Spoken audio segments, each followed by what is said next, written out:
Hey, this is Andrew Brown, and this fall along, I want to take a look at Aurora. So we're going to make our way over to RDS and create ourselves a database. Notice that we have both MySQL and Postgres as our options.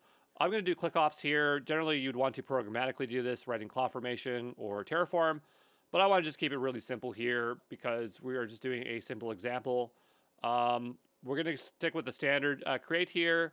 And we're going to do this for dev and test because we want this to be as cost effective as possible. If we go down to the bottom, it's still really expensive, and it is all tied back to the instance configuration that we're using. So this one is the R6G extra large, but if we go down to this one, and G is for Graviton, so that means it's using ARM, and so this is now much more affordable, 252. And I think it's even more cost effective than the older generation because this is using ARM. Notice we also have the option of serverless version 2, so that might be something that we're considering. But right now we are on the memory optimized classes, so maybe we should take a look at the T classes because that could be even cheaper. Oh yeah, that'd be way cheaper for sure. So we'll go down below. There we go. Now we're into Sanity. So that is kind of what we're looking for in terms of price point. But we have Postgres here. And let's just walk through this. So show versions that supports Babelfish. I don't care about that. Babelfish is when you're trying to convert from MS SQL over to Postgres. So we have our database cluster as database 1. I'm just going to call this MyDB, if it lets me do that. And we'll have the username as Postgres. I'm going to write this stuff down because I find every time I'm working with databases, I forget this stuff like right away. So I'm just making a scratch pad off screen here. Okay, just like over here. And I'm just going to write in, so we have DB cluster identifier. We'll probably see this stuff afterwards, but some of the stuff like you don't see and it gets kind of annoying. We'll have our master username and we'll call that Postgres. They're never going to change that to main username. You can use credentials to rotate that. That's a great idea. We can auto-generate a password. I kind of just want to set my own here today. I'm just going to look at what the requirements are. Must be at least 8 characters long. So I'm going to do exactly what they have there, which is my password. Say my password. And then we have our cluster storage configuration. We're going to stick with standard because I/O is obviously going to cost a lot more. We are going to run up a cluster for now. We can do serverless in a separate example. I don't want to do multi-AZ. That's going to cost me more money. Connectivity. Let's see here. Don't set up a connection to a compute resource for this database. You can manually set up a connection afterwards. Or connect to an EC2 compute resource. Good question. I mean, this is if we want to get access to the database. When you launch RDS, it's very easy to gain access because you can set it publicly. I don't think we have those same options here. Yeah, see, notice that it's disabled. So we're not actually able to access it publicly, and so we probably would want an instance to do that. I've never used this option before. To connect to your database to an EC2 compute resource, first create the EC2 instance. So I think that might be a good idea. So I'm going to go ahead and do that first. And what I'm going to do is just choose an Amazon Linux 2023 instance here. So say my Aurora DB connection, DB client. So I remember what this is for. And this will be, I'm going to choose T3 micro. I have a lot less problems using those. I don't want to log in with a key pair. I want to log in remotely. I'm going to create a new security group. And yeah, we'll just let it create a new one. We'll just leave it alone. But for advanced details, I want to use that SSM role that I've been using again and again. This just allows you to connect via managed core service. If you don't know what that is, you can go ahead and look up SSM core. It's this one here. So you basically just roll with just this so that you can access Systems Manager to remotely log in. So that looks good to me. So I'd say I'm happy with this. We'll go ahead and launch this instance. I don't want a key pair. We don't need it. And so we'll just wait for this instance to launch, and then we'll continue on here, okay? All right, so let's go take a look and see if our instance is ready.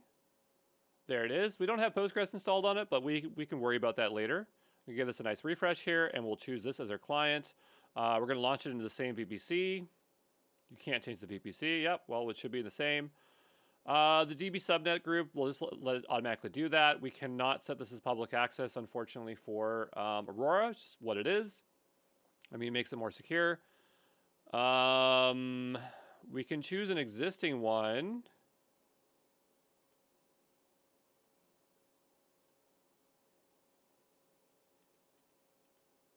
I'm going to choose the default right now. We have the certificate. That's fine. We don't need Babelfish. We're not translating Microsoft SQL to Postgres here. And we do have some other authentication methods, which is nice. So we can do Kerberos and IAM database authentication. For this, I'm going to leave this alone. I'm not going to fiddle with this here today. For monitoring, we'll just turn off performance insights. I don't really care about that. I don't need enhanced monitoring either for additional configuration. This is where I want to remember what I'm writing in here. So I have a scratch pad off screen here. Our initial database name is going to be my database. Did we set up anything else up here yet? Yeah, we did. So we set these up here. Okay, and then we have our database name.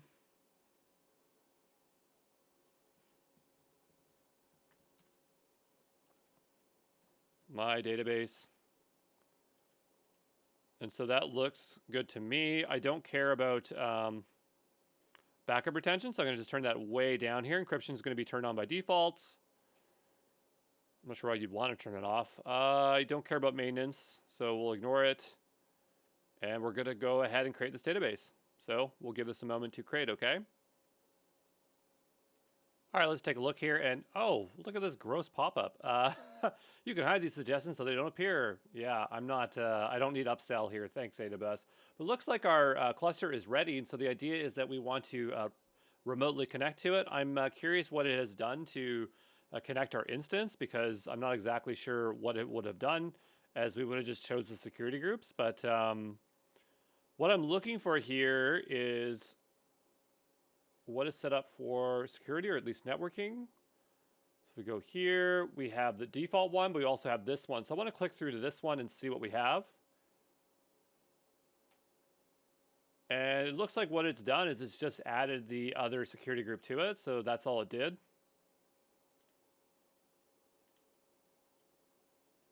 Well, allows it outbound connection. Okay, from 5432.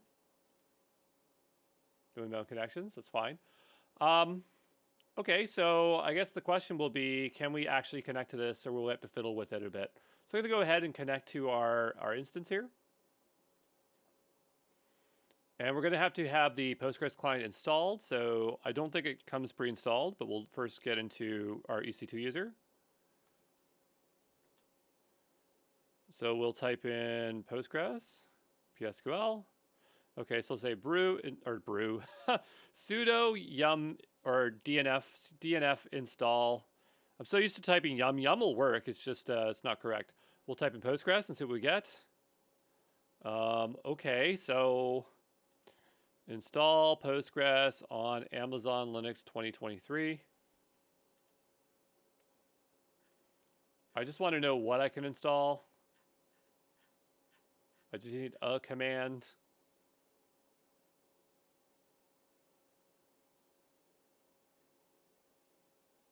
So there's a link for what we can install here. Let me go over to here to all packages. Just search for Postgres. There's probably like a way to list them out.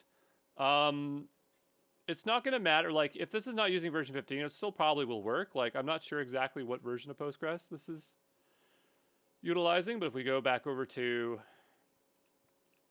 Aurora here, I wonder if it would tell us anything about Postgres. Because again, it's not necessarily Postgres, it's Postgres compatible, but I would think it would be for a very specific version. So it says 15.4, so the Postgres 15 client should work. There's a lot of libraries here, so we should probably choose the right one. This one is suggesting to utilize which one? 15x86. So go back over to here to this page. All right, I'm just going to grab this one here. You'll, of course, have to write it out. Let me just make that a little bit bigger for you so you have a moment to write that out. So I have sudo dnf install postgres 1115 x86 64. I'm going to hit enter here, and then we'll see if it actually works or not. Yep, it's working. So yeah, you can go ahead and just write that out. Let's type in PSQL. Do we get that now? Yes, we do. Excellent. So the next thing is to establish a connection. It'd be nice if we just made a query string for this. So if we go into... And this is something that I wish AWS did, but they don't. But they we'll have to assemble our own connection URL string. So I'm just carefully looking here for what we need here.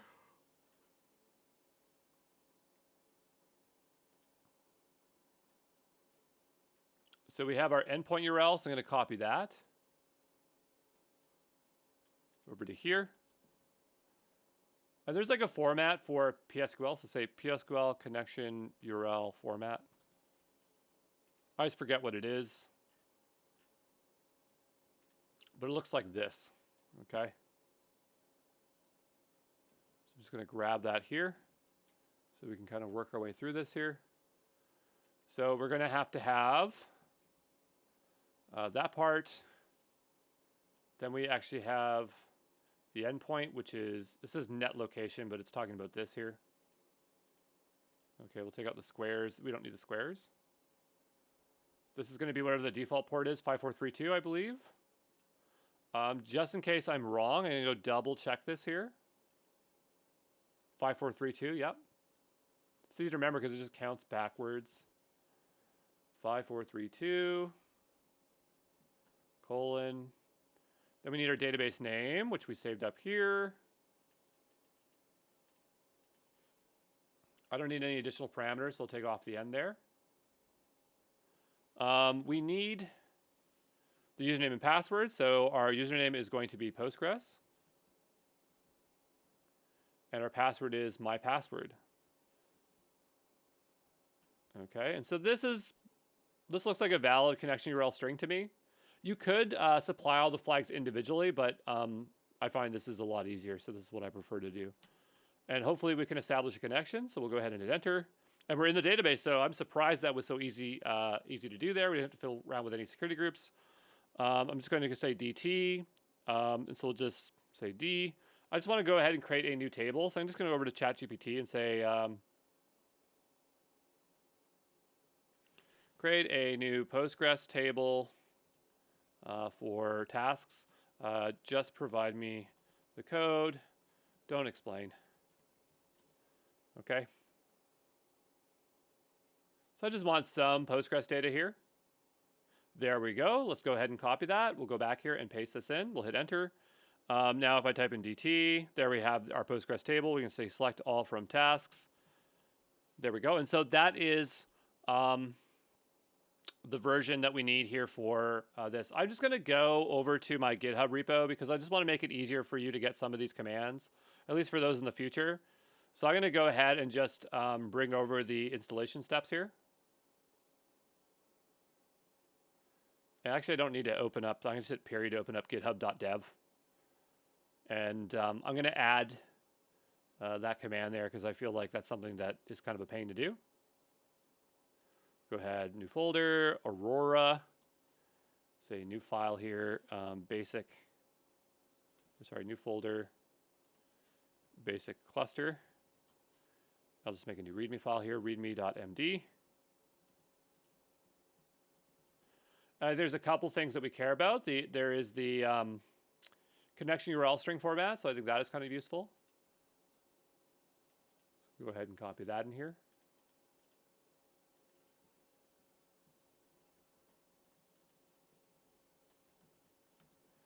And the other thing was the installation of this, so I'm just going to borrow this. Thank you.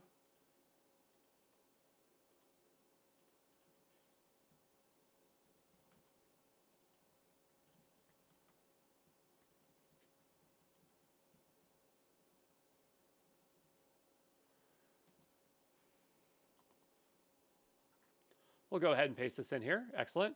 And so that's just for people in the future trying to find this stuff. Save this stuff. Also, we could probably grab the table example here.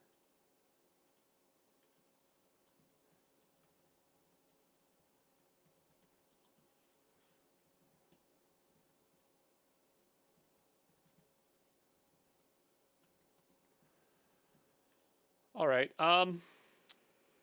Okay, we'll go ahead and change this and commit this. There we go. I'm going to go ahead and tear down both our database. Let's go ahead and say, oh, there's a lot of options here. Just let me delete. Where's the delete? I got to stop it first probably. So we'll go ahead and just delete this. Delete me. I don't remember how to delete these. I always forget. And now I can delete this? Okay. Even though the other one's not done. I don't want to create a final snapshot. Not here today. Yeah, I acknowledge that. That's fine. We'll go ahead and do that. I'm going to go over to my EC2 instance. I'm going to terminate this. I'm going to see you back here in just a second. I just want to make sure 100% that this is deleted. So I'll be back here when this is deleted, or if it doesn't delete, then we'll talk about that, okay? All right, let's see if this database is gone now. So give this a nice refresh. And you can see it just takes a long time to delete. So I'm sure our instance is gone. That's fine. But yeah, again, just going to wait and make sure that it deletes before we end this video. So I'll be back here when it actually completes, okay? All right, looks like that is now deleted. So we are in good shape. And I'll see you in the next one, okay? Ciao.